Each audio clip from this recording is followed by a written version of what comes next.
avec une vidéo sur Antonio Inoki, qui est décédé il y a quelques jours, quelques semaines maintenant. Et depuis sa mort, vous avez peut-être constaté, comme moi, il y a eu beaucoup de sujets le concernant, des vidéos. J'ai bien aimé la vidéo de chez Cody d'ailleurs. Je vous conseille d'aller la voir si vous voulez en savoir peut-être davantage, dit différemment. Ils sont à trois. Il a invité Akam Roshi et Romain Niagnathez. C'est vraiment cool. Mais moi, sur la plupart des sujets que j'ai écoutés ou les vidéos, la plupart du temps, j'ai un ressenti qui est que on dirait qu'il y a une distance entre les fans qui parlent d'Inoki maintenant et Inoki lui-même, que ce soit le personnage de fiction dans le produit New Japan ou l'homme carrément. Et c'est comme s'il faudrait être japonais et avoir vécu une certaine époque pour pouvoir avoir accès à ça. Je prétends pas pouvoir vous donner accès à ça dans cette vidéo, mais c'est un peu mon idée, c'est aussi d'essayer de parcourir sa vie, ses matchs et tout ça pour que peut-être vous ayez une version un peu différente de ce qui a été proposé pas mal depuis sa mort là, et de pas juste faire une vidéo de plus là-dessus. Donc de toute façon j'aurais fait une vidéo sur Inoki tôt ou tard, je l'aurais peut-être pas fait comme je vais le faire là parce que j'ai pas été revoir plein de matchs de lui pour analyser un petit peu sa façon de procéder dans le ring et ce genre de trucs. En plus c'est un lutteur super intéressant parce qu'il apporte son propre paradigme dans le ring, c'est-à-dire qu'un combat avec Inoki va se dérouler dans une certaine logique propre à Inoki. Il y a peu de catcheurs qui ont ça. J'avais parlé de lui dans une vidéo dont j'étais assez content, qui est, je sais plus comment je l'ai appelé, en gros les 10 catcheurs japonais les plus influents de l'histoire du catch japonais ou un truc comme ça. Et je l'avais mis numéro 1, donc c'est le catcheur le plus influent de l'histoire du catch japonais à mon sens, clairement. C'est possiblement le lutteur le plus populaire en son pays de tous les temps. Je pense que le seul qui peut le contester c'est El Santo. Vraiment, c'est incroyable. C'est une des personnes qui a atteint un niveau de renommée en dehors du catch, en passant par le catch, les plus énormes de tous les temps. Là encore, on pourrait le mettre en parallèle avec un gars comme The Rock, à ce titre-là. Enfin, c'est vraiment quelque chose d'énorme. Et je pense que c'est un top 40, top 30 des meilleurs catcheurs japonais de tous les temps. C'est pas juste un mec qui est connu, mais qui est pas très bon derrière. C'est quand même quelqu'un qui a une grosse carrière avec beaucoup de bonnes choses, aussi des mauvaises choses. Je vais y revenir. Donc l'idée, ça va être de parcourir sa vie, et puis de s'arrêter peut-être pour faire des analyses basées sur les connaissances que j'ai, ce que j'ai pu lire, et parler un peu de ses meilleurs matchs de mémoire. Je vous ai mis une liste en dessous des meilleurs matchs, mais la plupart je les ai vus il y a 10 ans à peu près, ou voilà, entre 8 et 10 ans. Donc je me rappelle plus si bien que ça, donc j'ai pas mis de notes. Mais voilà, je referai une vidéo si je vois que ça marche bien ou que ça a un intérêt. Je pense que je ferai peut-être une vidéo sur Inoki, mais vraiment ses matchs, genre ses 10 meilleurs matchs ou un truc un jour. C'est possible. En tout cas, moi je l'aime beaucoup et j'avais vraiment envie de faire cette vidéo et j'espère qu'elle vous plaira aussi. Avant de rentrer dans le vif du sujet, si vous avez des questions, si vous voulez réagir, si vous voulez me parler de catch, de MMA, de ce que vous voulez d'ailleurs sur Discord, vous avez mon lien en dessous, n'hésitez pas.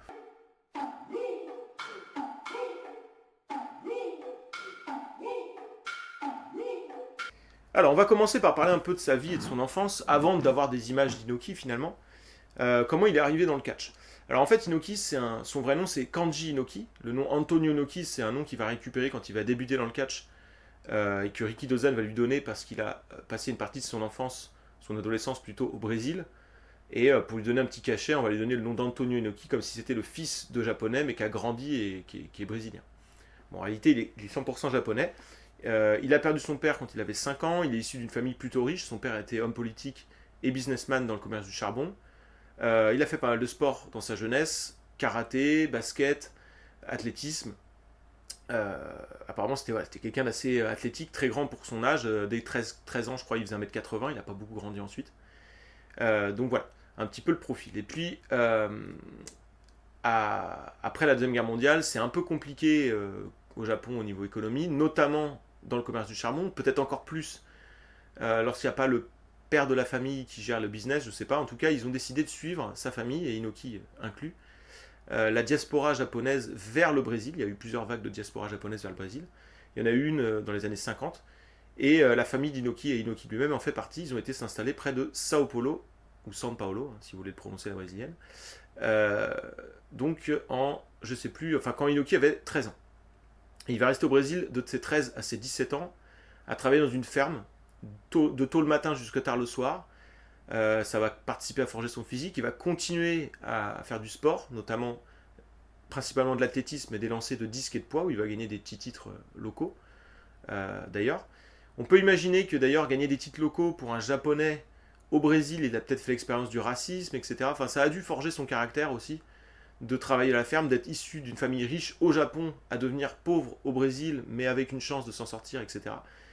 Bref, ça a dû forger son caractère. J'ai pas l'info de si il a eu vent lorsqu'il était au Brésil ou même quand il était encore au Japon des exploits de Masahiko Kimura contre la famille Gracie au Brésil dans les années 50. Bref, mais en tout cas, voilà, il était dans une région où les sports de combat étaient forts, mais il y avait cette notion de légitimité. Peut-être que ça a déjà imprégné chez lui à ce moment-là, mais ça, j'en sais rien, donc je ne vais pas développer. Toujours est-il que lorsqu'il était au Brésil, forcément, travailler à la ferme, faire du sport, ça l'a bien développé physiquement.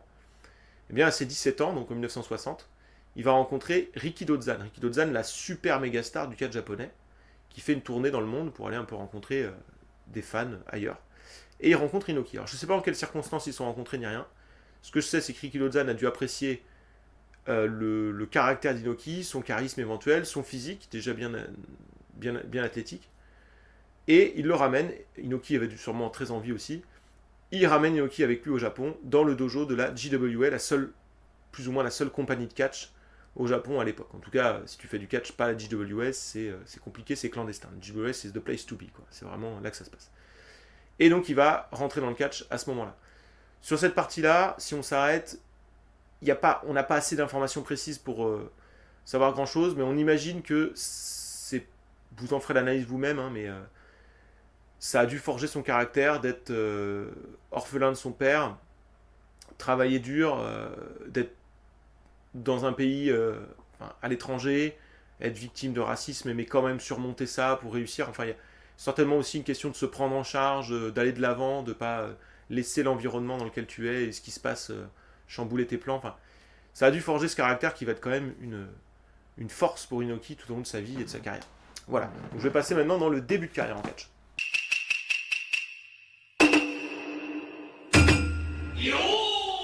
Alors, il débute directement, en fait, Inoki, puisque à l'époque, il n'y avait pas plein de catcheurs japonais.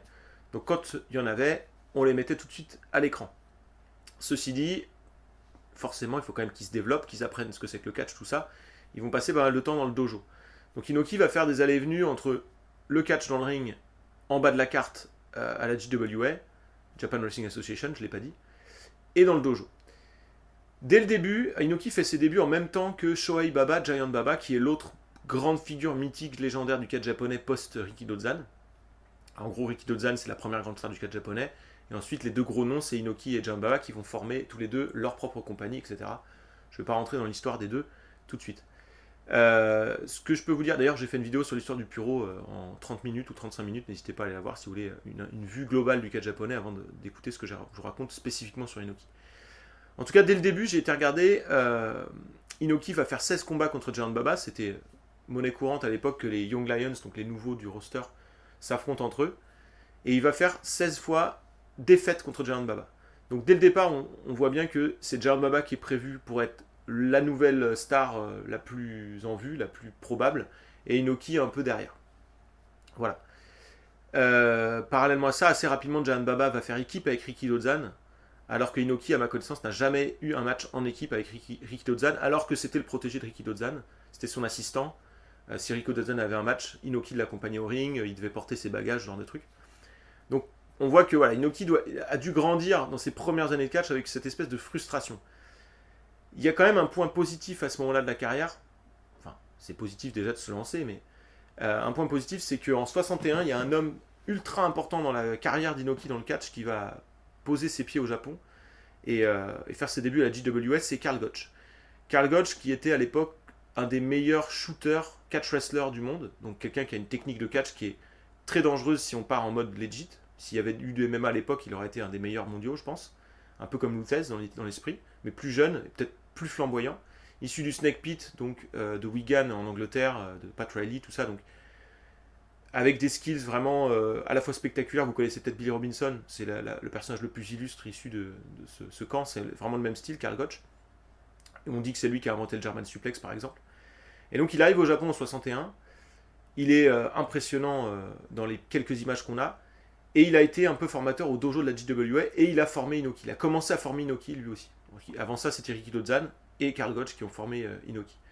Et je pense qu'Inoki a dû voir chez Karl Gotch quelqu'un qui peut lui donner des skills qui lui permettront d'avoir son destin en main, parce qu'il se dit si je suis le plus fort, ben à un moment donné on pourra pas me nier quoi. Je suis sûr de briller. Il a dû être fasciné par ça. Je sais pas dans quelles circonstances la rencontre s'est faite, mais ça devait être énorme d'avoir un espèce de japonais hyper décidé, hyper motivé, fort athlétiquement, qui rencontre une espèce de génie qu'est Karl Gotch. Toujours est-il que il grandit dans une frustration vis-à-vis de Giant Baba, mais il se développe à sa façon avec le lien avec Karl Gotch. Et puis assez rapidement, alors je sais pas si c'est juste avant ou juste après la mort de Rikidozan en 64, mais il part en excursion. Donc à l'époque, les catcheurs japonais faisaient leur début dans le roster et assez rapidement dans leur carrière, ils étaient envoyés à l'étranger pour qu'ils se développent là-bas et que quand ils reviennent, on considère qu'ils sont leur version définitive, plus ou moins aguerrie. Ça va pas empêcher de continuer à progresser, mais voilà. Et là, on leur donne vraiment un push et là, ça démarre vraiment pour eux. Inoki va aller faire une partie de son excursion en Europe, l'autre partie aux États-Unis, sous le nom de Tokyo Tom. Donc déjà, c'est un peu voilà, bof comme nom. Il y a 2 Tokyo Tom qui traînent aux États-Unis à l'époque. Si vous regardez le palmarès du dénommé Tokyo Tom, vous allez vous penser qu'il a un palmarès pas dégueu. En réalité, Inoki aux États-Unis, dans son excursion, il a rien fait de terrible. Il a gagné un titre par équipe secondaire quelque part. Il a pas mal traîné dans la région de San Francisco, qui était un territoire, enfin, la Californie et San Francisco particulièrement, qui était un territoire assez important de la NWA dans les années 60-70. Ça va s'effondrer dans les années 70, plus ou moins. Et à Hawaï. Pendant qu'il est là-bas, il a sûrement eu vent de cette information que je vais vous donner maintenant, c'est que avec la mort de Rikidozan, la JWA a voulu mettre en valeur Toyonobori, un sumotori japonais, dont je vais vous parler tout de suite. Ça va pas prendre trop. Toyonobori, il est pas trop fiable en backstage, tout ça. Donc ils vont faire revenir Giant Baba, dont je vous parlais tout à l'heure. Et lui va devenir la nouvelle grande star et va sauver un petit peu la JWA du gouffre économique dans lequel il se lançait s'il n'était pas là. Et en fait, Inoki va l'entendre par la bouche même de Toyonobori lorsqu'il sera à Hawaï. Et plutôt que retourner à la JWA où il serait numéro 2 dans le meilleur des cas, il va décider de suivre Toyonobori pour la nouvelle compagnie, compagnie de catch que Toyonobori voulait faire, qui s'appelle la Tokyo Sport. Donc Inoki ne va pas retourner de son excursion à la JWA, il va retourner à la Tokyo Sport. La Tokyo Sport va être une catastrophe, ça va jamais avoir de contrat télé, ça va pas durer très longtemps. Inoki va mettre de l'argent dedans, il va jamais récupérer cet argent, puisque Toyonobori a des problèmes avec les Yakuza, des problèmes de jeu d'argent. Donc en gros, c'est un four. Donc Inoki se dit, bon, on lâche l'affaire, je m'en vais. Et plutôt que retourner à la JWA, là encore, il va tenter sa chance dans l'autre compagnie qui se crée à cette époque-là, la IWE, pour International Wrestling Enterprise, où il va retrouver Karl Gotch. Karl Gotch et Billy Robinson qui étaient dans le roster. Et il va pouvoir continuer un peu sa progression là-bas. Il va pas rester très longtemps, mais il va quand même certainement pouvoir traîner un petit peu avec Karl Gotch au dojo et tout ça, et prolonger un peu ce qu'il avait démarré à la JWA au début des années 60. Il faut savoir que cette époque-là, elle est quand même importante, parce que c'est la première fois qu'Inoki fait des main events, et est montré comme l'égal des meilleurs catcheurs mondiaux, comme Johnny Valentine, voire supérieur. Donc c'est un moment où, même si c'est pas diffusé à la télé, les Japonais voient le nom d'Inoki comme quelqu'un de vraiment valable. Il a dû montrer aussi des bonnes choses, je sais pas, en tout cas, puis il était jeune. La JWA va mettre beaucoup d'argent sur la table. Je vais retrouver la somme, attendez, 2 secondes, parce que je crois que c'est vraiment une somme assez exorbitante. Alors, attendez. Est-ce que j'ai oublié de dire des trucs en passant? A priori non. Tac, voilà. Donc la Tokyo Sport, c'est là. Donc ça, j'ai pas besoin de vous le raconter, parce que bon, j'ai noté plein de trucs, mais je peux pas tout dire, sinon ma vidéo va faire 4 heures. Est-ce qu'on a la somme? Mince, je l'ai pas retrouvé. Bon. Alors tiens, petite parenthèse, petite anecdote, à la IWE, il y a le premier catcheur japonais masqué, parce que j'ai vu dans la vidéo de chez Cody qui se demandait si c'était pas Tiger Mask, le premier catcheur japonais masqué. A priori, hein, à mes connaissances, ça serait Shozo Kobayashi, à savoir Strong Kobayashi, sous le nom de Fukumentaro, en 67 à la IWE. C'est le plus vieux lutteur japonais masqué que je connaisse. Bon voilà, en tout cas je ne retrouve pas la somme, mais c'est... ah si, 20 millions de yens. Au moment où je dis ça, je la vois. Pour 20 millions de yens, ils font revenir Inoki à la JWA. Donc ça montre aussi la valeur qu'avait Inoki, c'est pour ça que je voulais le dire. Et Inoki est de retour à la JWA en numéro 2 derrière Giant Baba. À l'époque, la JWA est tellement grosse qu'elle a 2 contrats télé. C'est la seule compagnie de catch qui est diffusée à la télé. La IWA va avoir un contrat télé assez rapidement en 67. Un contrat télé, donc la JWA, avec Nihon TV, et un contrat télé avec Net TV, qui sera la future TV Asahi, qui sera la chaîne de télé qui va historiquement diffuser la New Japan Pro Wrestling. En gros, sur Nihon TV, il y a tout le monde, et souvent, surtout Giant Baba en main star pour pour faire monter les audiences. Et sur Net TV, il y a un split du roster qui est emmené par Antonio Inoki, le numéro 2. Donc en gros, tu as une star pour chaque chaîne de télé, mais quand les deux font équipe, c'est sur Nihon TV. En gros, Giant Baba ne va quasiment jamais sur Net TV, alors que Inoki s'y trouve. Donc il est vraiment mis en numéro 2, mais il est quand même mis comme une star. C'est quand même un nom qui commence à prendre toute une importance. Et dans ce rôle-là, on voit de toute façon dans le booking que Giant Baba a plus de gros matchs. Il affronte des Fritz Van Erich, des Bobo Brasil, des Bruno Sammartino, des Destroyer, des Dory Funk Jr. Il affronte la crème américaine de l'époque. Inoki va bien avoir un match avec Dory Funk Jr. en 69 et en 70, mais il a beaucoup moins de gros matchs à se mettre sous la dent par rapport à Giant Baba, donc on voit vraiment que c'est le numéro 2. Et du coup, eh bien, il va être un petit peu frustré de tout ça, et il va chercher à prendre le contrôle de la JWA pour être un peu plus maître de son destin. Je vous parle de ça maintenant. Avant ça, si on s'arrête sur cette période, ce qui est fort à retenir, c'est que dès le retour de son excursion, il cherche à ne pas retourner à la JWA, donc il n'a pas envie d'être numéro 2, ça on le voit. Il cherche à s'acoquiner encore une fois avec Bill Robinson, Karl Gotch, donc c'est clairement un truc qui l'intéresse et qui a dû expliquer pourquoi il était à la IWE. Et on voit que les Japonais, à travers la somme que la JWA débourse pour le faire venir, alors que c'était pas facile les finances à ce moment-là, montrent qu'il avait déjà une certaine aura, un certain statut de prodige du catch aux yeux des Japonais et des décisionnaires là-bas à l'époque. C'est ce qu'on peut retenir.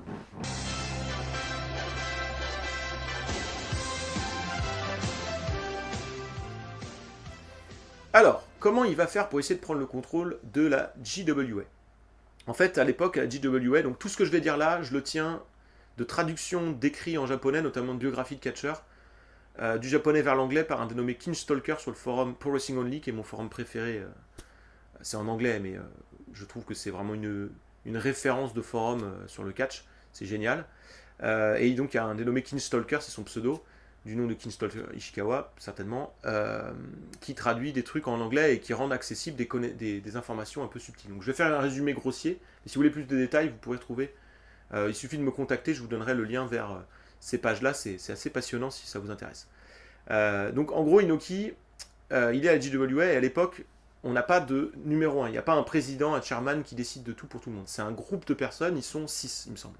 Parmi eux, il y a Giant Baba, et parmi eux, il y a, je crois, il y en a 3 ou 4, enfin bref, qui récupèrent, qui détournent un peu l'argent de la compagnie pour se payer des repas hyper chers, des virées à la campagne, j'en sais rien, enfin ils claquent beaucoup d'argent de la JWA. Et ça, Inoki, ça lui pose problème, et il se dit, ça c'est un truc qui va poser problème aussi au roster. Donc, il fait passer une pétition dans le backstage, auprès notamment de Giant Baba, qui est toujours présent en backstage. Giant Baba le signe, tout le monde la signe. L'idée de la pétition, c'est de dire, on va dénoncer publiquement ces détournements d'argent, et ils seront obligés de quitter la compagnie, et moi, Inoki, je prendrai leur place comme décisionnaire dans la JWA. Giant Baba qui est lui-même dans le panel et qui se dit attends, il y en a dans le panel qui n'ont rien à voir là-dedans, on va pas ébruiter l'affaire, on va aller leur en parler en privé et on va les forcer à démissionner, comme ça nous on n'est pas éclaboussés par cette affaire. Nous autres qui n'avons rien fait. Sauf que il y a, je crois que c'est Umenasuke Ueda de mémoire, mais il y a un catcheur qui va balancer l'information à la presse sans faire comme Giant Baba l'a demandé. Il y a aussi l'histoire que, a priori, Inoki voudrait avoir le poste de booker et mettre Giant Baba en chairman, mais sans qu'il ait de pouvoir de créatif. Bref, toujours est-il que tout ça, ça va pas marcher comme Giant Baba le voulait, et il avait encore du pouvoir avec quelques autres dans le panel. Et ils vont dire, bon bah, si c'est comme ça, nous, ça nous a pas plu du tout, on vire les dissidents, on les dégage. En gros, si je simplifie, c'est ça. Et donc, Inoki se retrouve mis dehors de la New Japan, de la JWA, lapsus révélateur, parce que si je vous parlais de New Japan maintenant, il est en dehors de la JWA avec quelques lutteurs qui sont partis avec lui en soutien ou qui ont été virés par la même occasion. Et Inoki se dit, bah tu sais quoi, je vais faire ce que Toyonobori voulait faire, mais en mieux, je vais fonder ma propre compagnie, et il va former très vite, dès qu'il est viré, il arrive tout de suite, il fait la New Japan Pro Wrestling. Vous en doutiez. La New Japan Pro Wrestling, il va la fonder, et il va tout de suite chercher à avoir un dojo. Donc pour ça, je crois qu'il a racheté une salle, une grande salle de spectacle pour faire le dojo dedans. Je ne sais plus ce qu'il avait racheté comme salle. Et il va faire venir tout de suite, dès le départ, Karl Gotch, je vous en parle régulièrement, pour qu'il soit son partenaire de danse dans le ring dans les premiers shows. Le premier main event d'un show de la New Japan, on a les images, c'est Karl Gotch Inoki. Et il va bien sûr demander à Karl Gotch de former la nouvelle génération de lutteurs. Et il y a pas mal de jeunes qui sont avec lui, dont Fujinami et Fujiwara, par exemple. Voilà. L'idée de la New Japan Pro Wrestling, dès le départ, j'ai envie de le mettre en place, c'est que pour Inoki, en fait, le style de la New Japan officiellement, c'est Strong Style, et le slogan de la New Japan, c'est King of Sports. Et ces deux trucs-là veulent dire à peu près la même chose dans l'idée que l'idée, c'est que les catcheurs sont les meilleurs combattants d'arts martiaux si on combinait les arts martiaux à l'époque. Un peu comme le MMA. C'est-à-dire que le boxeur, tu le mets contre un catcheur, il perd. Il essaiera d'en faire la démonstration. Si t'es un karatéka, pareil, etc. Nous, on est au-delà de tout ça, on est plus fort, on fait de la technique au sol, on t'attrape, on te nique. Tu peux rien faire. Ce qui était à peu près le cas à l'époque. Hein. Les meilleurs combattants de MMA à l'époque, ça aurait peut-être été des catcheurs. Parce qu'ils avaient une putain de condition physique, ils avaient les techniques de hooker, de lutte et tout ça. Des mecs comme Karl Gotch, tout ça, ça aurait été très compliqué à battre à l'époque. Donc là, il a envie de le mettre en avant parce que c'est ce qui le distingue le plus favorablement vis-à-vis de Giant Baba. Qui reste, quoi qu'il arrive, la star en face de lui, que ce soit en 72 à la JWA ou à partir de 72-73 à la All Japan Pro Wrestling. Puisque je vous passe les détails, mais Giant Baba avait quitté la JWA, qui va fermer parce qu'il y a des problèmes. Pour former la All Japan Pro Wrestling, on va se retrouver avec deux compagnies, avec deux stars lutteurs et décisionnaires en même temps, comme ça ils sont tranquilles. Bref, donc Inoki va former sa compagnie avec cette idée-là de Strong Style. Le Strong Style, c'est l'idée d'intégrer des techniques de catch wrestling, d'arts martiaux, de judo, de karaté, que sais-je, dans du pro wrestling traditionnel à l'américaine, comme a pu le faire un petit peu Rikidozan aussi, mais en allant plus loin dans l'esprit. Certaines théories disent que le nom Strong Style vient du fait que Catch as Catch Can Style, c'était un peu trop dur à dire pour les Japonais, donc ils ont décidé de prendre le nom de Strong Style pour dire que c'est le style le plus fort. Moi, je pense que c'est plus dans l'absolu de dire on est les plus forts. Et strong, ça veut dire fort. Alors le truc, c'est que ça veut dire fort dans le sens puissant, et pas fort dans le sens meilleur. Mais bon, c'est les Japonais et l'anglais, ça fait toujours deux. Mais bref, voilà un petit peu l'idée du Strong Style et de l'idée du produit de la New Japan Pro Wrestling que Inoki va s'efforcer de mettre en avant et de plébisciter au maximum en faisant tout un tas de trucs. Et c'est absolument fascinant, les développements de la New Japan Pro Wrestling. Ce qu'on note, c'est que finalement, on a l'impression qu'Inoki a tout essayé pour devenir le numéro 1 sans avoir son destin entre ses mains et être président de sa compagnie. Et que finalement, c'est en devenant président de sa compagnie qu'il va enfin pouvoir le faire. Et que c'est une espèce d'énergie débordante qui avait comme finalité obligatoire d'aller faire sa propre compagnie et de s'exprimer dans son truc. Donc c'est tout à fait logique. Voilà. Sinon, je voudrais quand même préciser, puisque là on arrive à la New Japan Pro Wrestling, qu'on a quand même pas mal de matchs d'Inoki datant d'avant la New Japan Pro Wrestling. Notamment, donc je vous recommande, si vous voulez aller voir, le plus vieux match qu'on a de Inoki, c'est le match en équipe avec Yoshimura contre Victor Rivera et Baron Cicluna, deux anciens de la WWF. Peut-être que vous connaissez ces lutteurs. Donc dans un match par équipe qui est pas mal. Et sinon, le meilleur match pour moi, c'est contre Dory Funk Jr. en 69 ou contre Chris Markov en 69. Le match contre Dory Funk Jr. en 70 est moins bon. Et les matchs de 71 contre Jack Briscoe et Destroyer sont intéressants, mais sont moins bons que ce que d'autres lutteurs ont eu avec ces gars-là, notamment Giant Baba. Voilà un petit peu. Donc j'enchaîne maintenant avec le développement de la New Japan Pro Wrestling dans les années 70, puisque je pense avoir fait le tour sur ses débuts de carrière et débuts de vie de catcheur de Inoki.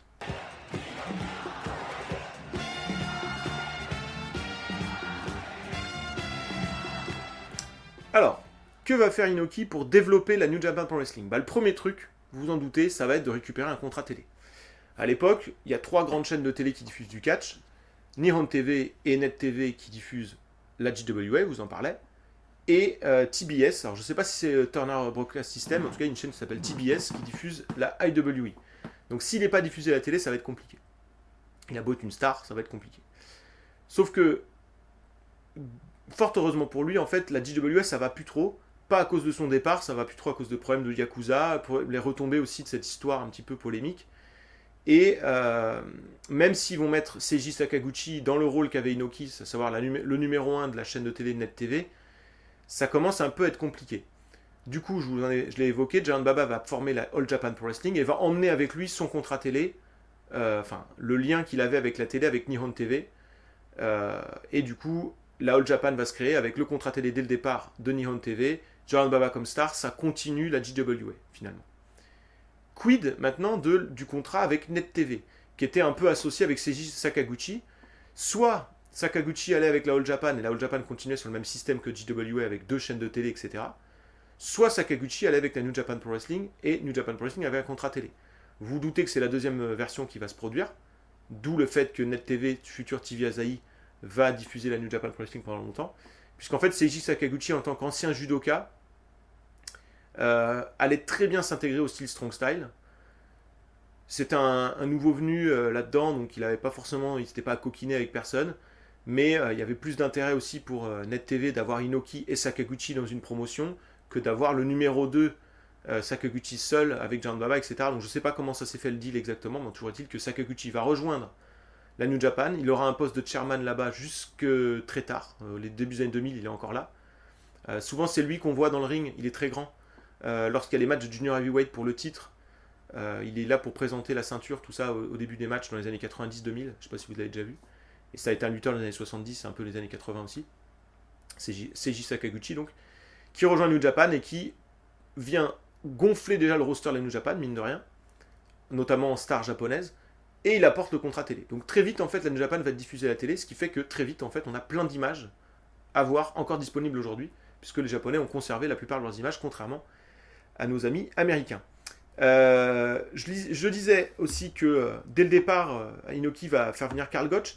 C'est pas tout, il va aussi avoir Lutez très rapidement dans le roster. Il y a d'ailleurs un match en 73, Sakaguchi et Inoki contre Lutez et Karl Gotch, qui est un des matchs à voir de Inoki. C'est pas le meilleur, mais c'est tellement fascinant de voir une équipe Lutez-Karl Gotch. C'est All-Star Grappling, All-Star Shooter total, hyper cool à regarder. Mais voilà, c'est les débuts de Inoki. Le match contre Karl Gotch 72, il est clippé, mais c'est intéressant à voir. Ce match-là, c'est bien, mais c'est après que ça va devenir plus intéressant. Quelle est la deuxième étape maintenant pour booster la New Japan Pro Wrestling ? Il faut un titre. Parce qu'à un moment donné, t'es bien gentil, il faut gagner un titre. Pour ça, Inoki va acheter une ceinture américaine, la ceinture de la National Wrestling Federation, NWF.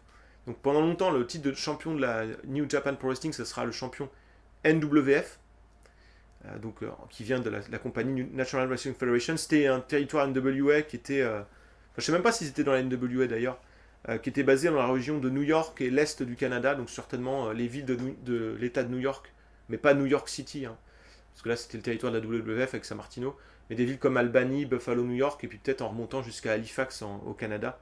Je pense qu'il devait avoir cette zone-là. Le champion au moment où il a acheté la ceinture, c'était Johnny Powers, que Inoki va battre pour prendre le titre, et devenir le champion NWF, et la ceinture ensuite va rester jusqu'à ce qu'il y ait le titre IWGP qui soit créé à la New Japan Pro Wrestling. Donc ça c'est bon. Information que je tiens de Jim Cornette. Pas directement, il l'a raconté dans une vidéo justement récemment. Troisième étape, à mon sens, pour booster sa compagnie, ça va être d'essayer d'élargir le produit du catch et de développer ce côté strong style dont je vous parlais. En fait, Inoki va beaucoup plus rapidement que Giant Baba, va suivre le pas un petit peu de la IWE, International Wrestling Enterprise. Il va faire s'affronter les Japonais entre eux. Et notamment, il va affronter justement des gars de la IWE, il va essayer de faire des partenariats avec la WWF, avec la IWE. Donc, il va affronter par exemple en 1974 deux fois Strong Kobayashi, qui était la star, une des stars de la IWE. Il va affronter Sakaguchi, l'autre star japonaise de sa compagnie, Kintaro Oki, qui vient de la IWE, etc. aussi.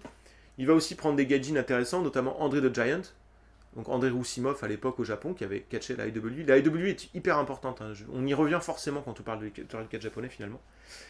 Et en 75, il va même faire venir Billy Robinson de la IWE, Billy Robinson qui était considéré comme le meilleur technicien du monde avec Inoki. Et la presse annonce le combat entre les deux meilleurs techniciens du monde, dans un combat qui est souvent considéré comme le meilleur combat de Inoki de toute sa carrière. C'est pas celui où la performance individuelle d'Inoki est la meilleure, mais c'est vrai que c'est peut-être son meilleur combat. Pour moi, c'est un 5-star.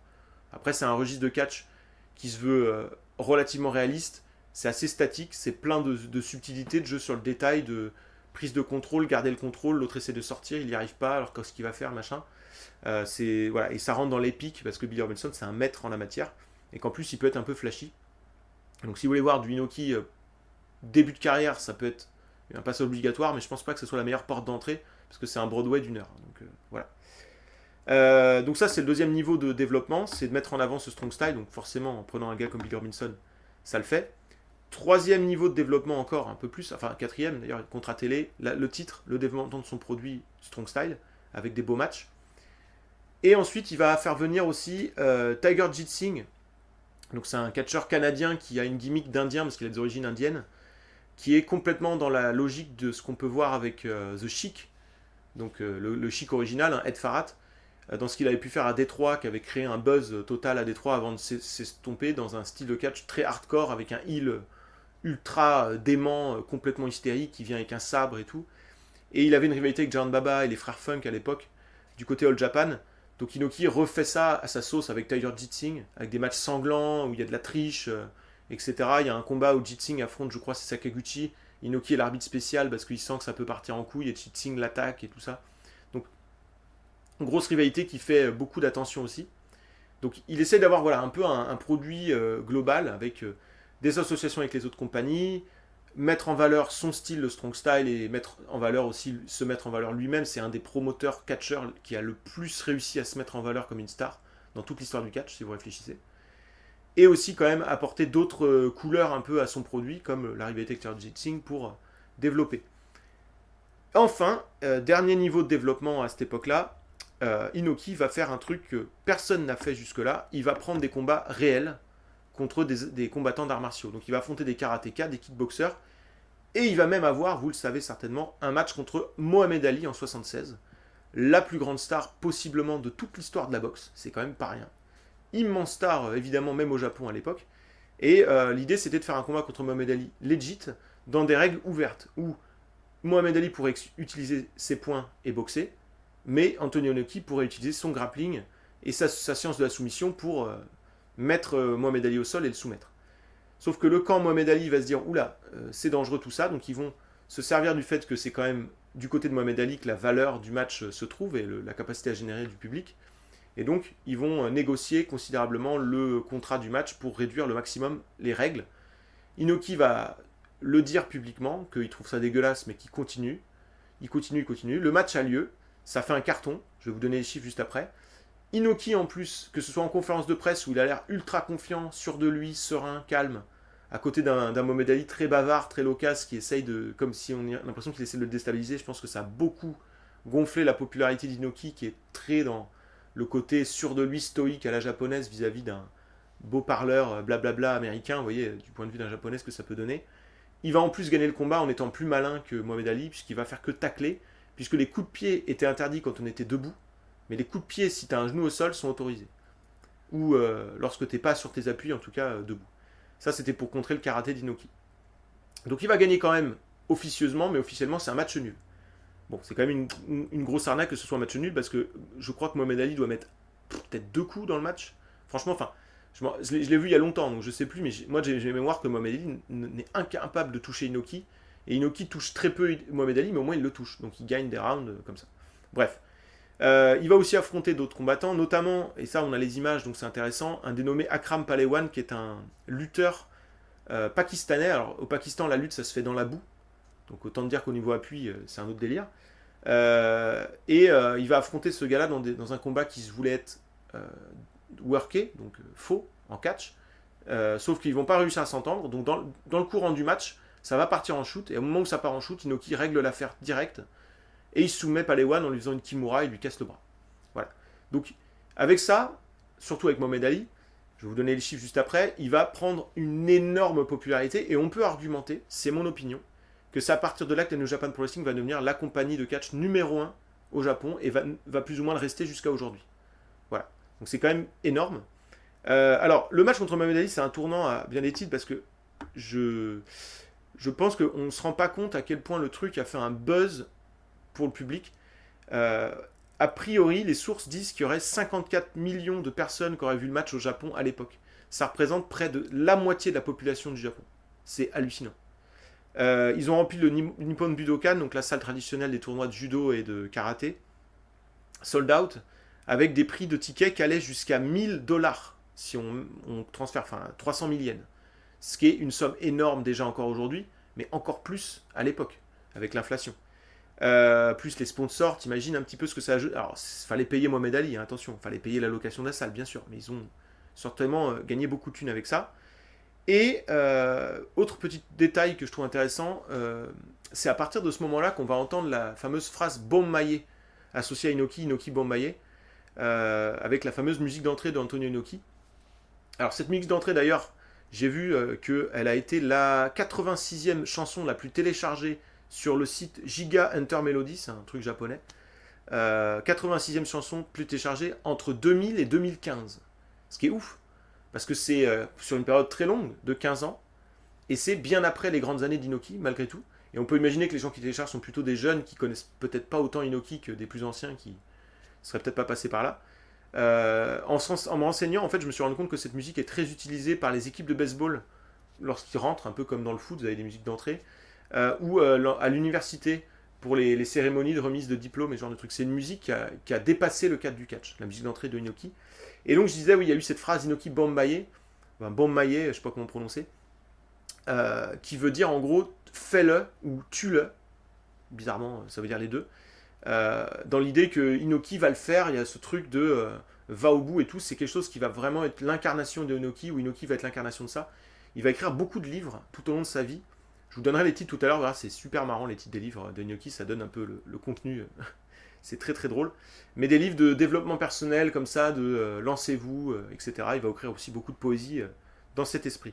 Donc voilà, donc là, la New Japan, elle est sur les chapeaux de roue déjà. Il va en rajouter une couche avec le fait de prévoir le futur en développant des juniors avec son dojo avec Karl Gotch, en fondant la Karl Gotch Cup, qui est l'équivalent de la Young Lions Cup qu'on aura plus tard. En 77, le premier vainqueur c'est Tatsumi Fujinami, qui deviendra une immense star. Le deuxième vainqueur de la Karl Gotch Cup c'est Fujiwara, qui va devenir un catcheur, pas à défaut d'être une immense star, c'est vraiment un catcheur ultra mémorable et adoré par les fans jusqu'à aujourd'hui quand on se penche sur sa carrière. Bon, le troisième, je ne le connais pas, c'est Shoji Kai, je ne sais pas ce qui lui est arrivé, mais bref, il y a eu 3 éditions entre 77 et 79. Et il y a pas mal de nouveaux talents qui vont rentrer, dont un dénommé Satoru Sayama. Et là, dernier coup de génie marketing de Inoki, qui est en pleine bourre dans les années 70 à ce niveau-là. Il va acheter la gimmick de Tiger Mask, qui est un manga à succès de l'époque, pour créer un personnage de catch basé sur un personnage de manga, Tiger Mask, qui va être un carton. Tout en développant une nouvelle brand, un nouveau aspect du catch qui était peu développé à l'époque dans le monde. Je connais pas d'endroit dans le monde où c'était vraiment développé, peut-être au Mexique, il faudrait que je me renseigne. C'est la catégorie Junior Heavyweight, c'est-à-dire poids léger. Donc tout ça là en fait, il a fait ça entre 72 et 79-80 à peu près. Tout en gardant les systèmes de tournois que faisait la JWA, avec des sortes de tournois un peu type G1, tout en gardant le système d'excursion, où il envoie par exemple Satoru Sayama va faire son excursion au Mexique, ça se voit dans sa moveset.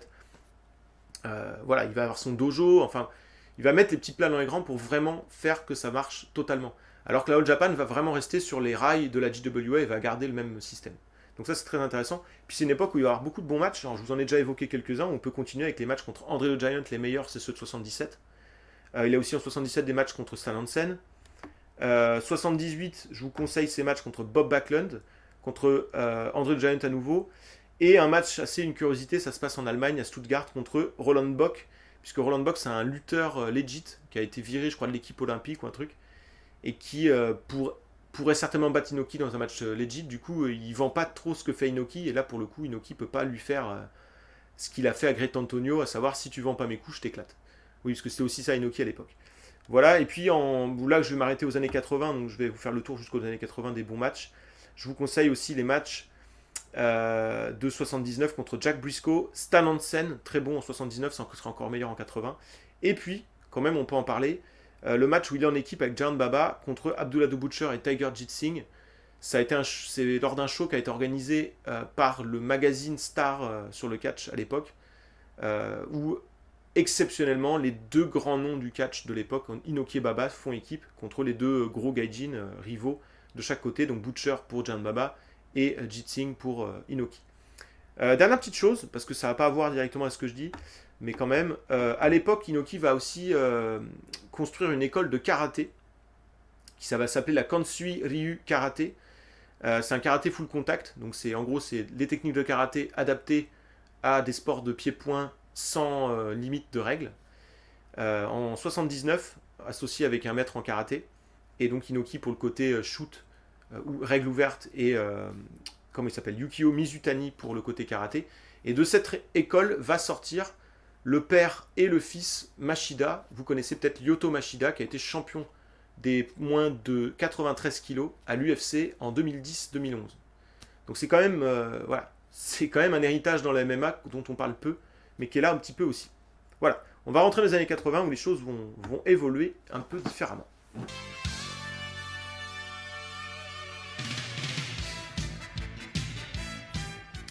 Alors, dans les années 80, Inoki est toujours la méga star, mais on prépare un peu l'avenir. Il y a une génération de lutteurs qui commence à prendre la place à la New Japan, emmenés par Fujinami, Shoshu, mais aussi Maeda, Fujiwara dont je vous parlais. Alors, je vais revenir sur les meilleurs matchs d'Inoki de cette période, mais pour moi, ce qui marque cette époque-là du côté d'Inoki, ça va être surtout le départ de lutteurs et le fait de transmettre le booking à Riki Shoshu. Donc on a l'impression qu'il a fait tout ce qu'il pouvait pour développer la New Japan et que il lâche un petit peu les rênes. Il lâche un petit peu du mou et il laisse des choses se produire. Le départ des lutteurs pour former la UWF, c'est hyper important parce qu'en fait, donc, c'est la liste des lutteurs qui partent, c'est pas compliqué, c'est Satoru Sayama, donc Tiger Mask, Akira Maeda, qui est l'un des plus gros prospects, on va dire, des rookies les plus talentueux à l'époque, c'est même plus un rookie d'ailleurs. Fujiwara, qui est co-formateur dans le dojo et vraiment l'élève privilégié de Karl Gotch, qui va le plus transmettre l'héritage de Karl Gotch par la suite. Osamu Kido, qui est un bon lutteur, lui aussi formé par Karl Gotch. Nobuhiko Takada, qui est un jeune assez prometteur. Et Kazuo Yamasaki, de même. Ces gars-là vont aller former la UWF pour aller emmener le style shoot style encore plus loin. Et ils vont partir et ils vont emmener Karl Gotch avec eux. Lutez, Billy Robinson vont être avec eux derrière en backstage à tour de rôle. Et du coup, l'héritage de ce que Inoki a lancé dans les années 70, il est parti là-bas, en fait. Pour moi, le grand héritage de Inoki, il est dans cette lignée du UWF. La suite de New Japan, c'est encore l'héritage d'Inoki, mais ça va être un héritage où il va de temps en temps reprendre les rênes du booking pour intégrer des choses qu'on va appeler les Inokism. Je vais en parler tout à l'heure. Mais la plupart du temps, c'est Riki Shoshu ou Tatsumi Fujinami qui book. Souvent, c'est Riki Shoshu. Sauf qu'il part 2 ans à la All Japan, c'est pour ça que je dis que c'est pas tout le temps lui. Et pour le côté UWF, cet héritage-là, je vais en parler un petit peu. Alors, je vais pas en parler en long en large parce qu'Inoki n'a jamais été dans une UWF, mais il a affronté ces gars-là, puisque la première UWF, elle va durer que 2 ans. À la fin de la première UWF, tout le monde va revenir à la New Japan, sauf un, Satoru Sayama, qui va créer la première compagnie de MMA de l'histoire du monde entier, la Shuto. Shuto, qui, en gros, c'est un dojo où on se forme au combat réel avec règles ouvertes, type MMA, et les mecs s'affrontent entre eux. C'est assez clandestin, hein, mais ça commence dans les années 80, ça va devenir plus gros dans les années 90. Avec des grands noms comme Takanori Gomi, Kawajiri, Vitor Ribeiro, bref. Je ne sais rien si vous connaissez ces noms-là, mais bref. Ayato Sakurai, peut-être plus intéressant. Mais bref, donc ça c'est la Shuto. Donc il a cet héritage-là quand même pour lui, Inoki, puisque il a lancé le truc dans les années 70 avec Karl Gotch, Satoru Sayama, Shuto, MMA. Voilà. Le reste de la UWF va revenir à New Japan et Inoki va booker les gars de la UWF, donc tous ces lutteurs là dont j'ai évoqué le nom, comme les meilleurs du roster. Ça va donner une période que j'adore, moi, en termes de niveau de catch et tout ça. Mais il y a vraiment cette idée que, ok, on va s'adapter à leur style à eux, parce que c'est eux qui ont raison, c'est l'avancée la plus nette, si vous voulez, dans l'idée d'être les meilleurs combattants, d'être les plus forts, dans l'idée du strong style de base, d'être dans le King of Sports de la New Japan. Vous voyez ce que je veux dire? Donc ils vont se mettre à leur diapason, donc ils vont être très mis en avant, parce que forcément les mecs de la UWF sont le meilleur dans le registre, mais il y a quand même quelques combattants de la New Japan qui vont pouvoir briller, dont Inoki lui-même, qui va avoir des matchs extraordinaires dans cette rivalité, notamment contre Fujiwara, c'est en 86, je crois, je revérifie la date. Ouais, c'est le 6 février 86. Juste avant, d'ailleurs, la veille, il y a un tag match où il est en équipe avec Keiichi Yamada, c'est le futur Jushin Liger, contre Nobuhiko Takada et Osamu Kido, qui est excellent. Il y a aussi, bien sûr, Fujinami qui va pouvoir briller dans cette rivalité, même si ceux qui vont le plus briller, c'est Fujiwara et Maeda, qui sont donc des ex-UWF.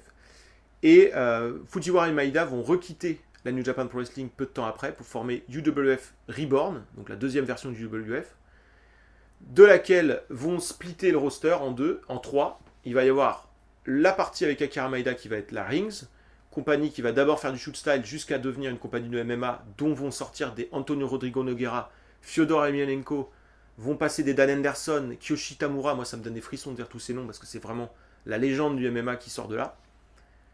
Pro Wrestling Fujiwara Gumi, dont vont sortir Minoru Suzuki et Masakatsu Funaki qui vont créer la deuxième grande compagnie de MMA au Japon, Pancras et Blood Wrestling, c'est pas rien.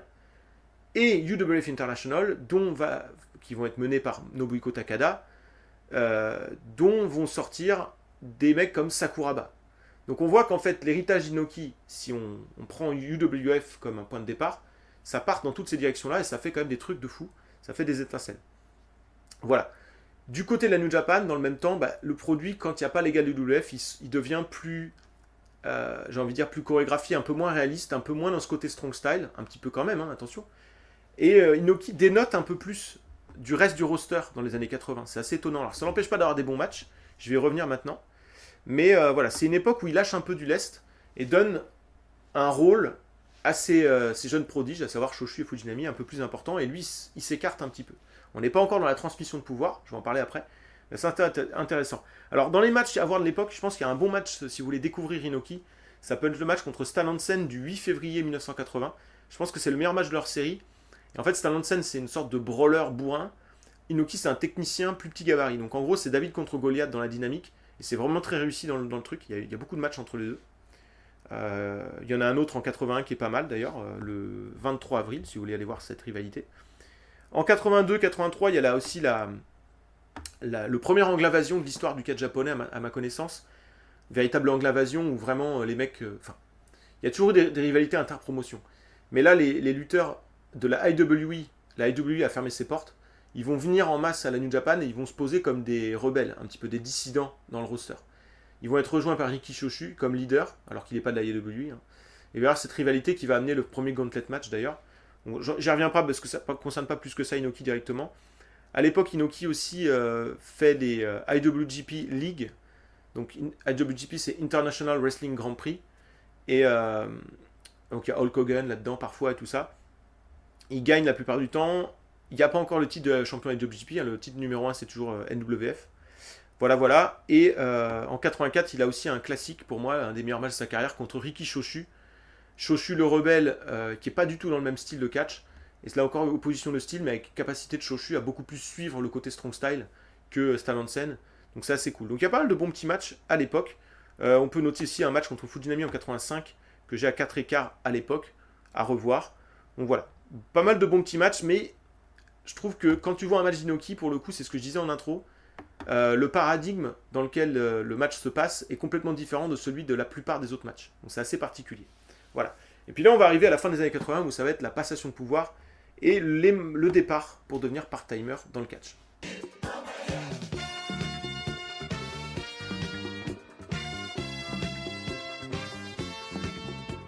Alors, avant de passer à la partie où il va devenir... il va se lancer dans la politique et il va laisser un peu la main complètement ou devenir part-timer en fait. Je voulais quand même préciser que clairement, enfin, je l'ai évoqué, mais il combat dans un autre style, il dénote un peu dans son produit Inoki à l'époque, mais ça reste quand même la plus grosse star, non seulement de la New Japan Pro Wrestling, mais probablement aussi de tout le catch japonais. Parce que en face, Giant Baba a décliné beaucoup plus vite, il était plus fort plus tôt, il a décliné plus vite, c'est logique aussi. Et la nouvelle star, c'est Jumbo Tsuruta. Pardon. Mais je pense que Tsuruta, même s'il est très populaire, je pense que Inoki est plus populaire dans les années 80. Donc ça reste encore, je voulais le préciser, la plus grosse star. Inoki, à la fin des années 80, il veut se lancer dans la politique. Il veut aller encore au-delà. Il va passer la main. Comment il va passer la main? Il va avoir 3 matchs clés pour moi à la fin des années 80, en 88, 89, 87, 88, 89. Alors, 87, c'est probablement le moins réussi des 3 passages de pouvoir, puisqu'il doit affronter Riki Choshu au Kokujikan, le Ryogoku Kokujikan, la salle mythique de sumo, parfois appelée Sumo Hall, où il devait affronter Choshu en main event dans une grande salle, ça devait être un gros match et tout, Choshu c'était la star, il revenait de la All Japan, attention, machin. Et le match dure 3 minutes, Inoki gagne, donc ça n'a pas plu au public. Et direct après, il y a Takeshi Kitano, donc un humoriste qui fait partie d'un duo d'humoristes à l'époque. Il n'est pas encore réalisateur, poète, peintre, de tout ce que tu veux au Japon. Donc Takeshi Kitano qui vient accompagné de Vader. Et Vader Inoki en 2-3 minutes, pareil. Ça fait une émeute dans le Kokuchikan, et quand je dis émeute, c'est pas juste on a lancé des coussins, il y a des départs de feu et compagnie, donc c'est quand même une grosse émeute. Pas du tout content le public, parce que déjà un comique qui vient dans le catch, ça leur plaît pas. Inoki qui se fait battre en 3 minutes, ça leur va pas. En plus, il y a une vibe de c'est pas réel, ça casse avec ce que propose Inoki, ça va pas. Voilà, Inoki a un peu perdu le touch, à mon avis, à ce moment-là, il a pas senti le coup, que c'était pas une bonne façon de faire. Toujours est-il qu'il met la balle sur Vader, mais peut-être de la pire des façons, parce que Vader récupère une heal hit qui est pas du tout positive. Donc toujours est-il qu'il a essayé de passer la main à Vader, et Vader, dans ses interviews, il y a une shoot interview qui est géniale de Vader, a toujours montré une énorme admiration pour le public japonais et le catch au Japon. C'est pour lui, c'est ce qu'il y a de mieux, il l'a toujours dit. Mais pour Inoki, de lui avoir donné spot de méga star direct comme ça de nulle part. Alors il a le gabarit pour, Vader il serait devenu une star quoi qu'il arrive, je pense. Plus intéressant, Inoki va avoir un match nul absolument génial en 88. C'est peut-être la meilleure perf individuelle d'Inoki en carrière contre Tatsumi Fujinami, qui était champion IWGP, le premier champion IWGP de l'histoire. Avant le match, Inoki avait déclaré: si je ne gagne pas ce match, si je ne prends pas la ceinture, je ne recombattrai plus jamais pour un titre. Ça finit au match nul d'1 heure, c'est un match génial, ça peut être un 5-star aussi. À l'époque où je l'avais vu, je l'avais mis 4 3 quarts, mais je pourrais le 5-stariser sans problème, je pense. Et en 89, il va perdre Inoki contre Riki Choshu clean. Ces 3 défaites-là, enfin, c'est pas une défaite contre Fujinami, mais il n'a pas réussi à faire ce qu'il voulait faire. C'est les passations de pouvoir de Inoki pour mettre en valeur la génération suivante. Et en fait, Vader, Fujinami et Choshu vont se partager le titre IWGP dans les années qui suivent, avant que ça aille sur d'autres lutteurs. Donc c'est vraiment important, et c'est important de le souligner parce que je ne sais pas pourquoi, mais peut-être parce qu'il est promoteur et lutteur lui-même et qu'il s'est mis en star directement. On a tendance à penser que ceux qui font ça, en général, ils veulent pas perdre. Inoki, ça lui pose pas spécialement problème. Il va éviter de perdre parce que c'est quand même pas bon pour son business, quoi qu'il arrive, de faire perdre sa star de toute façon, que ce soit lui-même ou pas. Mais il va savoir le faire là où il faut, de la bonne manière, en faisant des performances individuelles. Alors contre Choshu, c'est pas ouf, mais contre Fujinami, c'est vraiment une perf individuelle extraordinaire. Donc c'est très important. Et après ça, il va se lancer dans la politique et devenir part-timer. Je ne vais pas rentrer dans les détails de ce qu'il a fait en politique. Son parti, il est sans étiquette, avec parfois des mesures qui seraient plutôt des mesures de gauche dans l'idée. Par exemple, le retrait de la taxe de consommation. Et parfois des trucs qui sont plus un peu étranges, notamment ses acoquinages avec des dictateurs. On ne sait pas trop en fait s'il est complètement communiste et au point où il part dans un délire avec Fidel Castro et le président de Corée du Nord, où voilà. Donc, je pense qu'on ne peut pas trop le situer. Par contre, il y a des anecdotes qui sont croustillantes avec cette partie de sa vie et de sa carrière. En 89, il fait un discours. Il a été élu député, hein, d'ailleurs, ça a bien marché sa carrière politique. Il a fait un discours en 89, enfin un meeting, et il y a un fanatique qui l'a attaqué avec un couteau, il lui a planté un couteau dans le cou. Et plutôt qu'aller se faire soigner à l'hôpital, Inoki a dit: avant d'aller à l'hôpital, je vais finir mon speech. Et il a fini son speech avec une serviette qui commençait à s'imbiber de sang, comme ça. Donc c'est quand même assez hallucinant. Et plus hallucinant encore, ça, une anecdote que vous connaissez peut-être parce que c'est assez connu. En 91, vous connaissez un peu le contexte de 91 en Irak, peut-être. Donc il y a un militaire, Saddam Hussein, qui va faire un coup d'État, il va devenir le président dictateur, on va dire, entre guillemets, d'Irak. Bref, et il y avait des enjeux économiques pour les États-Unis avec le pétrole, donc les États-Unis menaçaient de faire une guerre. Donc zone très très chaude dans le monde à ce moment-là. Et Inoki, qui est député, dit il faut qu'on fasse sortir les Japonais du pays. Or, Saddam Hussein avait fermé les frontières. Donc Inoki dit il faut faire quelque chose. Le ministre des Affaires étrangères à l'époque lui dit non, on va pas déclencher un incident diplomatique avec l'Irak pour 40 Japonais. Du coup, Inoki, en panache, parce que c'est Inoki et que je vais essayer de vous raconter un peu sa personnalité à travers différentes anecdotes là dans la suite de la vidéo, mais j'essaie de cadrer un peu ce que je fais, mais Inoki, je pense pas qu'il veuille s'acoquiner nécessairement avec les dictateurs, je pense vraiment qu'il se dit, plutôt que leur faire la guerre, allons les rencontrer à l'occasion d'un show de catch, et peut-être qu'on arrivera à apaiser les tensions. Voilà. Ça peut paraître très naïf, pas de ma part, hein. Je pense que lui-même il est naïf là-dedans, enfin c'est comme ça qu'il fonctionne, et peut-être que je suis naïf de penser que c'est ce qu'il veut faire, mais c'est la vibe que j'ai de tout ça. Parce qu'il va aller faire un show de catch en Irak, alors que l'Irak n'a pas spécialement d'histoire avec le catch, hein, en ayant à affréter tous les avions et tout de lui-même, en partant de la Turquie, parce que les Japonais ne voulaient pas envoyer d'avion, même s'il en achète un, en Irak, etc. Donc ça a été très compliqué, contre l'avis du ministre, enfin bon bref, et il va libérer les 40 otages, Enfin, otages, ils n'avaient pas le droit de quitter le pays, ils n'étaient pas otages, hein, mais ils n'avaient pas une Kalachnikov sur la tempe. Mais vous voyez ce que je veux dire? Donc ça va marcher. Donc c'est quand même assez étonnant. Alors c'est un truc qu'il va refaire après. Il va rencontrer Fidel Castro, il va rencontrer la Corée du Nord, tout ça, tout ça. Dans le même temps, il va devenir part-timer à la New Japan Pro Wrestling. Donc là, au niveau catch, c'est pas très intéressant. Il y a quelques matchs qui sont sympas, je peux en citer quelques-uns. Il y a un match en équipe avec Osamu Kido contre Riki Choshu et Kengo Kimura en 92. Le 1er mars 92, qui est pas mal. Il y a le match contre Vader en 96, bien sûr. Mais globalement, c'est une partie de sa carrière qui est pas très intéressante, si ce n'est, on peut le noter, que Inoki se met principalement dans des combats contre des mecs qui se veulent un peu legit. C'est-à-dire que c'est pas, il va pas affronter, enfin, il a affronté Great Muta, tu me diras, mais il affronte Satoru Sayama en tant que Tiger King, parce que Sayama n'a plus la gimmick de Tiger Mask. Il va affronter pour son dernier match Don Fry. Il va y avoir le Boulevard of Dream là en 96 ou 95, où il va affronter Gérard Gordo, un mec qui fait de la boxe française, je crois, ou de la savate, ou des trucs comme ça. Bref. Il va se mettre dans des combats comme ça, et ça va être aussi cette époque-là où on va parler du début des Inokism. Donc je vais parler de ça maintenant. Mais sachez que Inoki prendra sa retraite. Son dernier match, c'est avril 98 contre Don Fry, 3-4 mois après la retraite de Riki Choshu. Il y a une ambiance un peu particulière en 98 à New Japan, parce que Fujinami récupère le titre le soir où Inoki prend sa retraite, et Choshu a pris sa retraite 3 mois avant. Donc c'est assez particulier. J'aime beaucoup l'année 98 à New Japan, personnellement. Mais bref. Et je voulais susciter que lorsqu'Inoki prend sa retraite du catch, il faut savoir que dans le même temps, ça s'est mal passé en politique, il n'a pas réussi à être réélu, il y a eu des scandales et tout ça. Donc bon, mais je voulais pas revenir sur le côté politique. Il va, après sa retraite, réciter un petit poème tout con. C'est un petit jeu de mots, je sais pas si vous l'avez repéré. Tookon. Bref. Parce que Inoki écrit de la poésie. Bon, là, il va lire un poème de quelqu'un d'autre.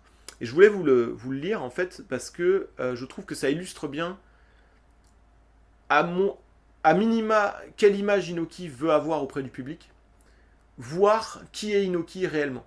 Parce que je ne sais pas en quelle mesure il est en contrôle de son image ou si c'est vraiment lui. Moi, j'ai tendance à penser que c'est vraiment lui.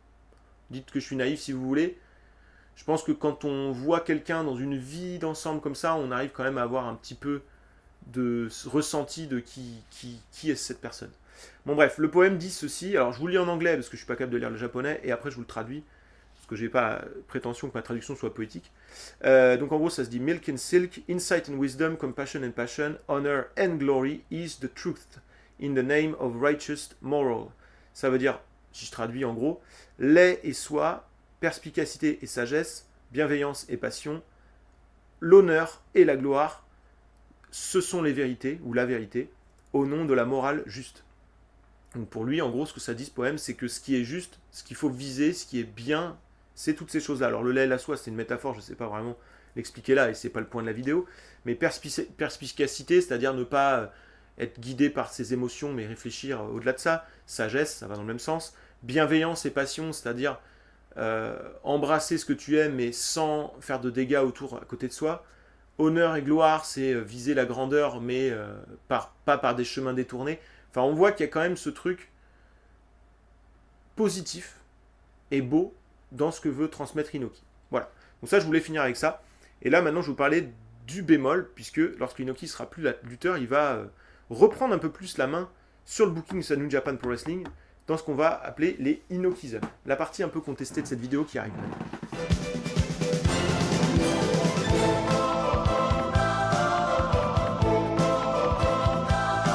Alors, les Inokism. Alors déjà, qu'est-ce que c'est que les Inokism ? Le problème, c'est qu'en fait, la définition qu'on pourrait trouver sur Internet d'Inokism, c'est souvent péjoratif. Moi, je trouve qu'une définition qui a déjà un ordre de valeur, un jugement de valeur dedans, c'est pas terrible. Donc moi, je le définirais comme ceci. Le Inokism, c'est tout ce que Inoki va faire, que personne d'autre ne fait, a priori, trop, pour brouiller la frontière entre le MMA et le catch de la New Japan Pro Wrestling, et essayer d'habiliter ou de réhabiliter au maximum les lutteurs de la New Japan Pro Wrestling comme étant des combattants legit. Exactement comme ce qu'il a fait dans les années 70, quand lui-même il a été affronté des lutteurs, des boxeurs, je vous en ai parlé, et lorsqu'il propose des styles de catch dans les années 70, années 80, qui se veulent à la pointe de ce qui se fait en termes de compétences en grappling. Sauf que dans les années 90, le MMA va beaucoup se développer. Et va se développer sur des branches dans lesquels Inoki n'avait aucune prise, notamment le Jiu-Jitsu, le kickboxing, le K1, ça se développe, bref. Et l'écart en fait entre les meilleurs shooters du catch et les meilleurs combattants de MMA, il est très grand. Ça y est, on peut plus raccorder les wagons. Ça commence à devenir compliqué. Même si ceci dit, parmi les premières stars du MMA, il y a des catcheurs. Sakuraba, Tamura. Donc il y en a. Le truc, c'est que, c'est le deuxième problème, c'est qu'ils ne sont pas dans le roster de la New Japan Pro Wrestling au moment où Inoki ramène un peu cette notion-là. Il n'y a aucun catcheur dans le roster de la New Japan Pro Wrestling qui aurait pu avoir une carrière ne serait-ce que correcte en MMA. Et au-delà de ça, il y a très peu de catcheurs dans le roster de New Japan Pro Wrestling à la fin des années 90, début 2000, qui peuvent suivre et être convaincants dans le style shoot style un petit peu, donc qui se veut encore plus proche de la réalité et plus strong style que le strong style, quoi, si vous voulez. Un des seuls qui peut le faire, ceci dit, c'est Hashimoto, et c'est intéressant parce qu'Hashimoto va démontrer que ça pouvait marcher, le Inokism, même à cette époque-là, mais pour moi ça n'a pas marché parce qu'il n'avait pas le roster pour, et qu'en plus il rencontrait d'autres problèmes. Ce qui fait que c'est souvent qualifié de péjoratif, à mon sens, c'est que les Occidentaux ne comprennent pas forcément le kiff du truc. C'est rare, en fait, des fans qui ne sont pas japonais qui adorent les Inokism. C'est très très clivant. Il y en a quand même, et en général, moi j'en fais partie, donc voilà. Mais en général, ceux que vous allez entendre, les Dave Meltzer, ou je ne sais plus quel est le nom de la personne qui a écrit la biographie sur la New Japan, Lion's Pride, qui est pas terrible, hein, il y a des erreurs, je l'ai lu, j'étais un petit peu là, what the fuck, mais bref. C'est très simpliste à certains endroits qui sont importants, c'est un peu, voilà, ça rentre pas dans le détail de certains trucs, c'est voilà, à prendre avec des pincettes, cette biographie. Mais ce que je voulais dire, oui, c'est que l'idée est noble, c'est-à-dire Inoki cherche à faire ce qui est l'incarnation, l'identité en fait de la New Japan, il cherche à la réhabiliter, ça c'est une bonne chose, mais il peut pas le faire avec son roster. Et en plus, ça va être compliqué économiquement à l'époque, puisque Hashimoto va partir, donc un des seuls qui peut le faire, il est plus là. Et donc, pourquoi je dis qu'il pouvait le faire? Parce qu'il l'a fait avec Naoya Ogawa, et le 4e match et le 5e match avec Naoya Ogawa sont avec une ambiance absolument nucléaire au Tokyo Dome. Les gens sont à fond dedans. Donc pour moi, c'est la preuve que ça marche. Parce que si ça avait été de la merde, ils auraient été à fond dedans le premier match, je dis oh putain, c'est pas terrible en fait. Peut-être à fond dans le deuxième, même si c'est pas terrible, ils arrêtent. S'ils sont à fond dans le 4e et le 5e match, c'est que ça a marché dans une mesure. Voilà, après, qu'on aime ou n'aime pas nous, faut regarder, il faut écouter le public. À ce moment-là, il n'y a pas de discussion que à Final Dome, le match qui a le plus d'ambiance, c'est Hashimoto Ogawa.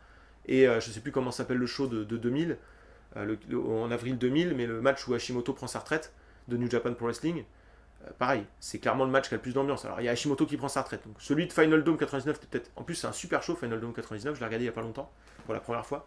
C'est un des meilleurs shows des années 90, c'est peut-être le meilleur Tokyo Dome show des années 90. Peut-être le meilleur Tokyo Dome show de tous les temps d'ailleurs, si on aime le style. Et ouais, le main event Hashimoto Ogawa, c'est largement le match le plus attendu, avec la réaction la plus énorme du public quand Hashimoto a le dessus. Donc ça peut marcher, avec Hashimoto, avec les lutteurs pour. Le truc, c'est qu'il a un roster qui est très limité de ce côté-là, je le disais. Et en plus, en perdant Hashimoto, il perd le gars qui peut faire ça, mais il perd sa plus grosse star. La deuxième plus grosse star, c'est Keiji Muto. Muto, avec le départ du gang de Misawa vers la Noah et les places disponibles à la All Japan, il se dit, je serais peut-être mieux d'aller à la All Japan parce que moi, je suis pas trop fait pour ce produit-là. Donc il s'en va aussi. Conséquence du Neokism, donc justement, on peut parler des dégâts que ça a fait. Mais en tout cas, il a plus ses deux plus grosses stars. Chono, troisième plus grosse star, je dirais, à ce moment-là. Mais il peut pas trop suivre, il est un peu tout pété, Chono, puis il peut pas faire ce style-là non plus trop. Hein. Et derrière, la génération, elle est pas terrible. Il y a aussi ça, hein. C'est qu'à un moment donné, dans ce qui a fait capoter la New Japan début des années 2000, c'est que la nouvelle génération, elle est pas terrible. C'est Nakanishi, vainqueur du G1 99, tout le monde s'en fout. Kojima, qui a été à la All Japan ultra poussé par Kawada et Tenryu, mais tout le monde s'en fout quand même. Grosso modo, hein. Nagata, qui était le meilleur du groupe, c'est pas non plus un foudre de guerre, et il vient de revenir de son excursion en fin 98. Et Tenzan, qui a jamais été extraordinaire non plus. Donc finalement, il y a aussi ça qui explique le déclin de la New Japan au niveau portée avec le public et popularité, tout ça au début des années 2000. Toujours est-il que, faites-vous votre avis, il y a des combattants de catch qui vont aller faire du MMA en plus. Alors, dites pas que c'est Inoki qui les envoie, encore une fois. Takayama, il vient de la Noah, il a été affronté Don Fry en MMA. Daisuke Ikeda, même chose, etc. Donc, Misawa n'envoie pas ses gars faire du MMA. Il n'y a pas de raison qu'on dise la même chose de Inoki. Mais Inoki a commencé à faire des shows qui s'appellent les Inoki Bombaye, qui ne sont pas des shows de catch, mais de MMA. Et voilà, ça merdouille un peu, ça lui coûte de l'argent de faire ces shows-là de MMA. Du coup, il a besoin d'argent, il vend ses parts de la New Japan Pro Wrestling à une entreprise qui s'appelle Yux, qui faisait des cartes à jouer et des jeux vidéo.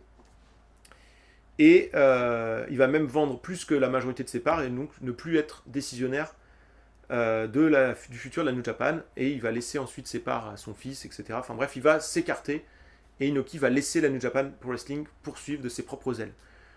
Je ne vais pas revenir sur la New Japan, mais juste pour préciser que depuis qu'il n'y a plus Inoki, la New Japan s'est quand même retapée un petit peu économiquement, mais en se distanciant, je ne sais pas si ce mot existe, mais en s'écartant en fait de la logique d'identité de la New Japan et en multipliant le nombre de shows, en n'arrivant pas à faire des très très gros shows, ils n'arrivent plus à faire du 30 000 spectateurs, 35 000 spectateurs au Tokyo Dome quasiment, alors qu'à l'époque d'Inoki, vous prenez le moins bon Tokyo Dome show d'Inoki, sous Inoki, c'est beaucoup plus que le meilleur Tokyo Dome show depuis qu'il n'y a plus Inoki, je pense. J'ai pas vérifié les chiffres, mais je pense que le moins bon d'Inoki, ça doit être un truc du style de 38 000 spectateurs.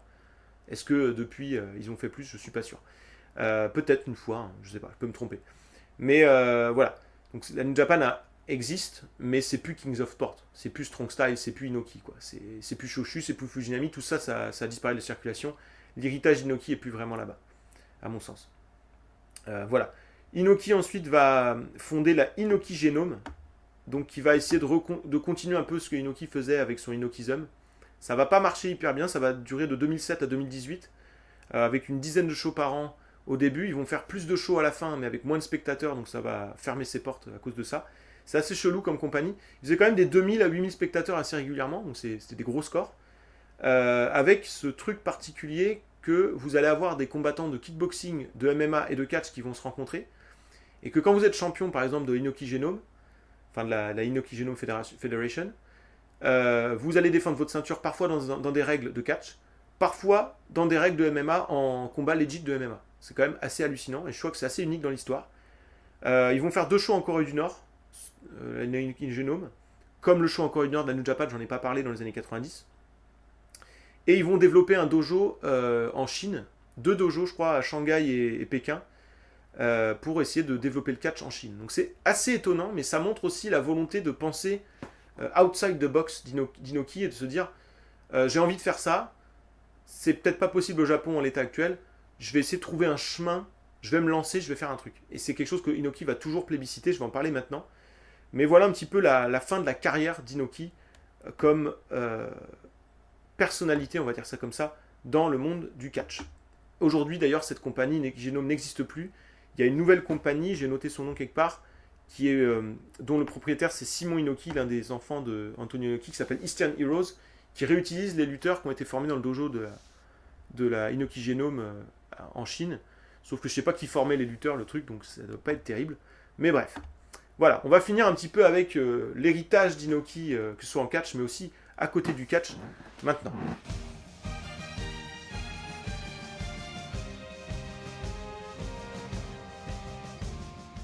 Alors, je voudrais finir en fait par vous donner mon avis un peu général sur Inoki en tant que performeur, comment il peut être perçu et comment j'entends qu'il est perçu par pas mal de fans, et 2-3 petites anecdotes en dehors de tout ça pour Inoki. Je vais commencer par les anecdotes. Je vous disais tout à l'heure que Inoki, il incarnait à travers ce qu'il a fait dans sa vie, le côté faut se lancer, Inoki Bombaye, je vous en ai parlé comme ça. Il a écrit tout au long de sa vie plein de livres dans cette logique, et je vais vous dire des noms de livres, parce que c'est génial. Donc traduit en français, hein, les titres. Je vous donne les noms, les traductions en français des titres de livres. Inoki a écrit par exemple en 81 un livre qui s'appelle Message de flamme et de courage. En 81. En 83, il écrit un livre qui s'appelle Se lever de la souffrance. En 90, alors j'adore celui-là, il a écrit un livre qui s'appelle Sachez gagner et perdre à la fin. Sous-titre, il sera intéressant de réaliser ce que vous en pensez. En 94, il écrit un livre, Antonio Inoki et Tarzan Yamamoto, Conversation sur la vie et la mort. En 2007, si vous avez de l'énergie, vous pouvez tout faire. En 2007 encore, les proverbes d'Inoki, 2 points, un cri par jour. En 2008, celui-là est super aussi comme livre, on dirait un titre de film de Yasujiro Ozu, Les fleurs vives, qu'elles fleurissent ou non. Et enfin un petit dernier, pour 2010, Comment allez-vous Japon? Les mots d'Inoki pour revigorer le Japon. Voilà, ça traduit quand même le rôle que joue Inoki dans la sphère publique, j'ai envie de dire, au Japon. C'est le mec qui veut déplacer des montagnes, qui vous encourage à le faire avec lui, ou pas avec lui d'ailleurs, hein, peu importe. Dans cette même logique, il y a la fameuse BAF, d'Inoki, qui vient du fait qu'un jour, un étudiant qui allait passer son concours d'entrée à l'université, je sais plus quelle université au Japon, a rencontré Inoki et il lui a fait un petit coup, un peu pour déconner, il lui a mis un petit coup dans l'estomac, et Inoki a eu un réflexe, il lui a mis une grosse baffe, et l'étudiant se serait agenouillé, il aurait dit là, ah oui, merci, voilà, ça m'a donné de l'énergie, etc. Et la petite histoire veut qu'il aurait réussi son concours d'entrée à l'université de Tokyo. Je ne sais plus quelle université c'est, si c'est pas celle-là, peu importe. Et depuis, la légende veut que si Inoki vous met une baffe, vous allez réussir ce dans quoi vous vous investissez, et que la légende voudrait que tous ceux qui ont pris une baffe avant de passer ce concours d'entrée auraient eu leur concours d'entrée. Voilà. Donc c'est quand même assez amusant, on peut dire. Et il y a eu des scènes incroyables de gens qui font la queue pour aller se prendre une baffe par Inoki. Donc c'est quand même un truc invraisemblable. J'ai pas parlé de sa mort en soi. Pardon. Excusez-moi. Il est mort d'une amylose cardiaque, donc c'est une maladie incurable au cœur, apparemment. Et 2 mois avant sa mort, il a écrit un poème à Tatsuki Fujinami qui s'appelle Ikiru, qui veut dire je vis ou vivre. Sur son lit de mort, il y a une vidéo qui a été faite où il a un message, là encore, de tant que je suis vivant, je peux repenser aux choses. Je sais plus ce qu'il dit, mais il n'est pas du tout. En fait, c'est triste comme vidéo, mais je trouve pas que lui est triste. C'est assez étonnant. C'est vraiment le symbole du fighting spirit à la japonaise, de l'honneur, la gloire, le truc. C'est en tout cas ce qu'il a voulu être comme symbole. Parce on peut ne pas adhérer, on peut regarder ce côté politique qui est peut-être un peu moins flamboyant que son côté catch. Et je trouve que en tant que catcheur, il a ce style qui... C'est facile en fait de croire à ses matchs. Moi, c'est ça que j'aime le plus chez lui. Je vous ai dit, il amène son paradigme. C'est-à-dire que Inoki va pas vendre les trucs débiles qui peuvent se produire. Il va avoir l'air d'aller droit au but en utilisant sa technique pour battre l'adversaire. Si ça se déplace dans un match de grappling, ça peut durer 1 heure. Si ça reste dans un match, bah, tu prends un risque de te faire étrangler par Inoki, etc. Il a tout cet héritage avec le MMA qui lui donne en plus une prestance. Il a été invité d'honneur au Pride, la plus grande compagnie de MMA de l'histoire du MMA japonais, et la plus grande compagnie de MMA entre 98 et 2007, grosso modo. Donc c'est quand même pas rien. Il a rayonné comme ça sur tout ce qui concerne le combat, de tellement de façons que ça lui donne une aura particulière. Et que quand aujourd'hui, moi, je retourne voir des combats d'Inoki, et que je retrouve que dans sa façon de combattre, cette logique-là aussi, je le trouve totalement fascinant. Et c'est vraiment un catcheur qui a beaucoup de très bons combats. Si on faisait un top 10 d'Inoki, je pense qu'on aurait top 10 avec que des matchs à 4 étoiles ou plus. Donc c'est pas non plus juste une légende, genre Hogan, tu vois, qui a pas beaucoup de bons combats. C'est vraiment un mec qui a quand même eu de la qualité. C'est un des meilleurs lutteurs japonais, enfin, un des meilleurs lutteurs du catch japonais des années 70. Je pense qu'il serait possiblement top 5, probablement même. Et il serait probablement top 10 pour les années 80, malgré qu'il soit un petit peu dans le déclin. Donc c'est quand même un mec qui a fait top 10 sur 2 décennies, même si la décennie 70, on va la relativiser, parce qu'il n'y a pas beaucoup de lutteurs non plus. Mais c'est quand même très fort. Il n'y en a pas beaucoup qui l'ont fait dans l'histoire du catch japonais. Donc c'est quand même un top 40, top 30 de tous les temps en termes de qualité de toute l'histoire du catch japonais, à mon sens. Donc c'est vraiment une légende. Je ne vais pas revenir sur ces combats pour le moment, j'en ferai peut-être une autre vidéo. Là, je vais m'arrêter. Encore une fois, si vous voulez discuter avec moi de ça ou d'autres choses en rapport avec le catch ou le MMA, n'hésitez surtout pas, c'est toujours un grand bonheur pour moi. J'espère beaucoup de commentaires, c'est ce qui m'intéresse le plus, davantage encore que les likes, mais n'hésitez pas à mettre des likes, ça fera pas de mal. Et n'hésitez pas aussi à poser des questions, peut-être que ça m'invitera à faire d'autres vidéos pour y répondre, que ce soit là-dessus ou autre chose. Voilà. De toute façon, je vais retrouver normalement dans pas très longtemps avec d'autres sujets que j'ai envie de partager, donc à bientôt, et puis merci de m'avoir écouté.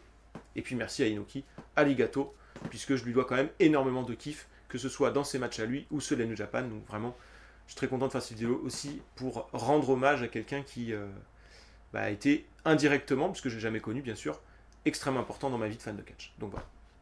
Sayonara, arigato, je vous laisse là-dessus.